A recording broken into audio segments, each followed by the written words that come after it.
Alright, we've come to our last major topic of the semester in JavaScript. We're going to talk about arrays. We're going to have two videos on these showing a couple of examples of how to use arrays. And arrays are fancy variables. They allow us to store multiple things in the same variable name. And the way they do that excuse me, is they have number slots.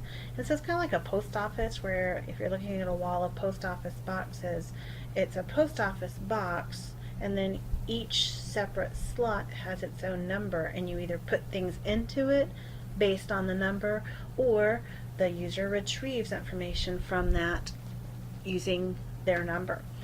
And so what an array does, when you set up an array, it's another object, a built-in object into JavaScript. And so what we'll do is we'll create instances of the array. We'll create our own variables that will then inherit the ability to store multiple things. And so the way this works is we set up a variable, give it a name, and we then go ahead and tell it that it's going to be an array. When we do this, this will set up an array that doesn't have a set slot of numbers in it, and it's not pre-filled with anything. If we knew that there were going to be 7 items in this array, then we can go ahead and do that to stop ourselves from making errors along the way if we choose. We can also preload the array when we set it up. We can set up our array name. We set it up as an array, and in the arguments, what we do is we give the array the data in order. Now remember, arrays, the slots in these arrays start counting from 0. We've encountered this when we were working with the date earlier. And so Sunday would go into the 0th spot, Monday into the 1st, Tuesday the 2nd, 3rd, 4th, 5th, and 6th. So even though there are 7 days of the week, and we might do something like this, you do need to remember that it is a C-based language that will automatically start counting things from 0, and so it'll start here. We can also one by one fill in the array using the slot number. In this case, it's called the index, and so we can say var days names, and in brackets we put the 0 to tell it what we want to put in the 0th spot. We could fill in Sunday, then we could do the first slot, fill it in with Monday, on down to name 6 Saturday. And so if you remember back to when we were doing that Go menu, where we chose the figured out which option they had selected from the select, and then we used that index value to retrieve the value that was stored in the array with it. It's the same concept. And so we're going to do a couple of examples. We're going to do a random quote that's very similar to the exercise you have to do for your lab, and then we're also going to do a random picture just to show you that it's not always about the text. And so let's switch on over to Dreamweaver, and let's go ahead and set up our array for our quotes. And I'm going to go ahead and just do this up here. In your lab, you are instructed to do this as a function. So you would do pretty much the same thing, just give it a named function. Down where you actually want the quote to appear, if you want it towards the bottom of the page, you'll open up a script tag. You'll just give the function call and close the script tag, and that will retrieve the quote and put it where you need it to be. But we're going to go ahead and just do this is going to be the only thing on the page. So we're going to go ahead and var our new array. We're going to name it quotes, and we're going to set it up as an array object. And so now it has the ability to store multiple things. And so I'm going to go ahead and do my quotes like this. And I'm going to cheat so you don't have to sit here and watch me type quotes all day. I'm just going to say this is quote number 0. Oops, wrong thing. And I'm just going to go ahead and copy this, and let's do it to where we have 10 quotes. So that's 1, 2, 3, 4, 5, 6, 7, 8, 9, 10. And I need to change the array numbers of these, and I need to change the corresponding text with that quote. Now for your example, you're actually going to go out and find quotes that relate to travel or to whatever the subject of your web page is, instead of just these dummy quotes that I'm using to demonstrate this. So it's going to take me a couple of minutes, well hopefully not a couple of minutes, but it's going to take me a few seconds to get these set up. Now remember, it should be from 0 to 9 instead of from 1 to 10. You can set it up from 1 to 10, but when you do the random number generator, you would have to do a little bit of fixing on the math. So let's go ahead and finish setting up our quotes. And then really all that we have to do is we have to generate a random number between 0 and 9, and then use that as the index to document.write our quote. And so it's going to go something like this. Let's go ahead and set up our random num. And I don't know if you remember this from previous, but we are going to use the function math.random to create a number between 0 and 1. And in this case, what we're going to do is we're going to multiply that by 10. So if it retrieves the number 0, we're going to multiply it by 10, get 0, and then round it down. If it retrieves 0.9999999, we will multiply that by 10. It will make it 9.9999999, and we will round it down. If we don't round in the right direction, if we were to use math.ceil and round up instead of round down, what would happen is 0.99999 would be multiplied by 10, which would be 9.9999. If we rounded it up, it would be stored as 10. And when we try to retrieve something from quotes 10, it doesn't exist. And so we're going to get an error saying not defined. So we need to pay attention to what we're doing here. I'm going to do the random number, and we're going to multiply that by how many quotes I have in the list. From 0 to 9 is 10. And I'm going to then math.floor that random number. So math.random retrieves 0.567, we'll say. You multiply that by 10, it turns that to 5.67, and we round down to where our number is now 5. So what we want to do then is use that random number to go into the random number slot, in this case 5, and retrieve the quote there. And the way we do that is we substitute the index with a variable name. We're going to tell it to document.write. Let's say we want it to say quote of the day, colon, space, quote, and then we want to concatenate on quotes, the name of our array, and we want to tell it to go into a certain index spot. So we're going to go ahead and put in those brackets.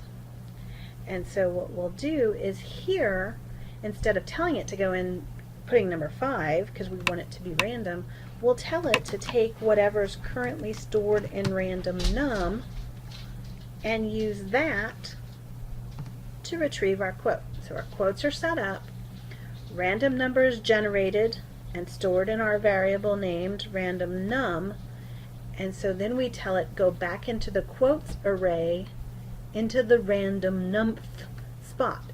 So if 6 is stored in random number, this tells it to go into quotes bracket 6, it goes up here and it adds that on.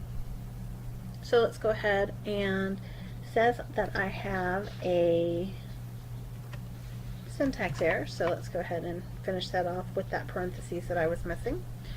And we'll go ahead and preview this in Firefox. We'll take a look at it. Quote of the day, this is quote number 3. So if I refresh the browser, now I see quote number 7, I see quote number 4. And again, we'll just randomly go through these and see if not all of our things are being shown. So that's the first example. We're going to do a variation on that.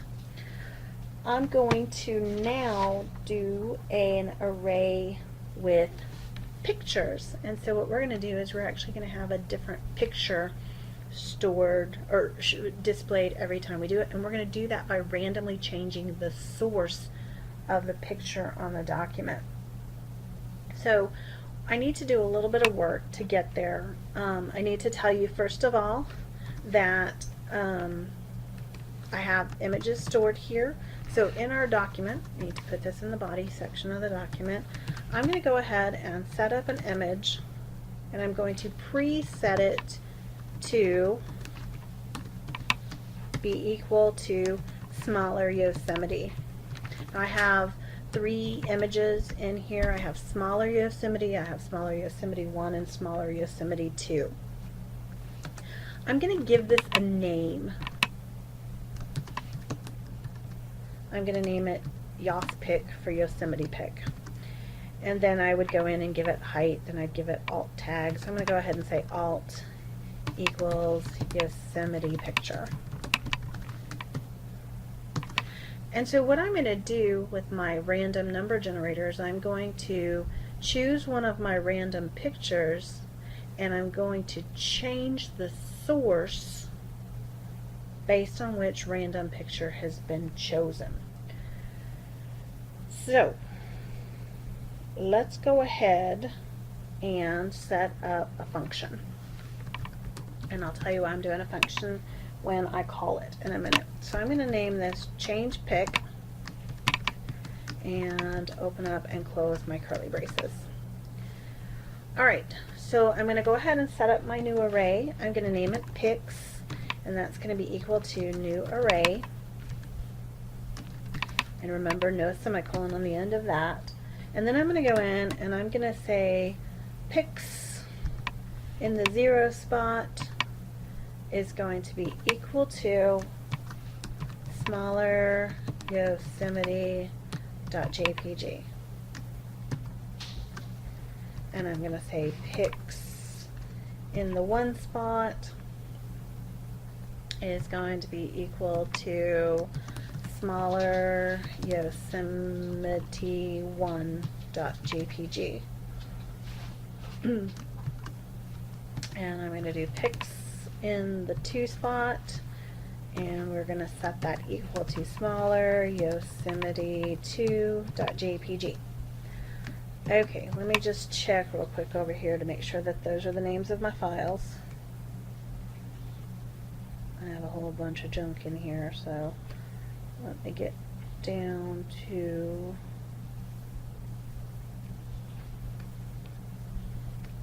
I'm in the wrong folder. So let me go ahead and change over to the right folder.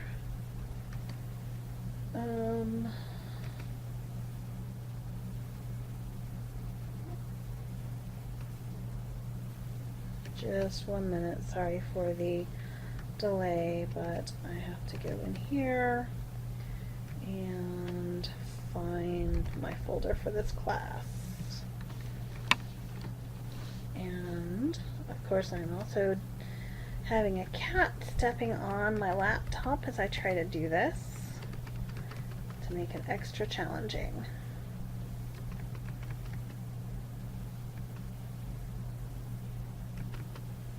Okay, so here we are. I'm sorry for the delay. Like I said, I had to just make sure that that's the name of my files. And they're still not there. Oh, Yosemite, it's Yosemite smaller. So let me change that real quick.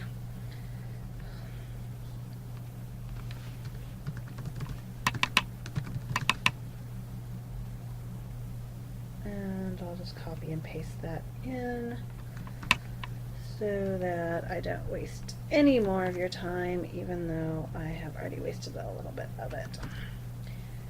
Okay, I'm just trying to get these done quickly so we can get on with the end of the class. Alright, so we have our array set up, We're going to go ahead and do a random number again, just generate it like we did before. We're going to round it down, you know, the reasons why. I explained them on the last one. So we're going to math.floor our math.random, which I'm just going to multiply by 3 this time because that's the number of pictures that I have to choose from. And so then what we're going to do is we're going to go to the document. We're going to go to the item named Yoast Pick, and we're going to change the property of source, and we're going to set that equal to our array, but we're going to fill in our random num in the index. So what that does is when we load this, this will be there, and we're going to call the function in a minute to tell it to go up there, create a random number between 1 and 3, I'm sorry, between 0 and 2, and retrieve the picture from that spot. So all we really need to do is call that function. So I'm going to go ahead and go down into the code, the HTML part of the section. I'm going to open up a script tag in the body of the document, and I'm going to call our function, change pick, and I'm going to close the script tag. And so what this should allow us to do, if we wanted to put in 20 pictures of Yosemite, we could do that. And so what we're really doing is changing the source of the document programmatically using our array of pictures. So let's preview it in Firefox. Save changes to pics. So there's our first one. If we reload the document, we see a different picture every time somebody comes to the page. All right, so that ends this lesson. The very last lesson we're going to do, we're going to use the arrays to work with the date object.